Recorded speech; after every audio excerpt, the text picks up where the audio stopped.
చాలా బాగుంది కదా టెంపుల్ ఇది. ఏకాంబరేశ్వర స్వామి టెంపుల్ ఇది, శివుడిది. శివకంచి అని పిలుస్తారనమాట దీనిని. అసలు ఎటు చూసినా అసలు స్తంభాలతో అసలు ఎంత బాగుందంటే గుడి అసలు.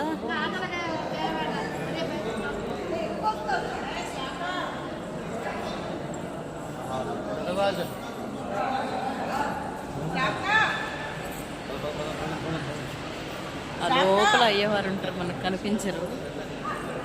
ఇటు చూసిన స్తంభాలు.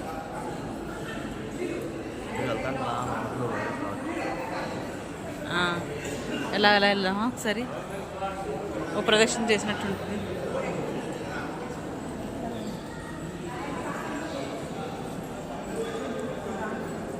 చాలా బాగుంది. కానీ కాళహస్తిలో ఒక్కచోటే శిల్పాలు అవన్నీ చాలా ఎక్కువ ఉంటాయి. మిగతా శివ సాన్నిధ్యం అంటే ముందర లోపల ఇక్కడ చూడు, ఇక్కడ స్తంభాల మీద చెక్కేసి ఉన్నాయి మొత్తానికి.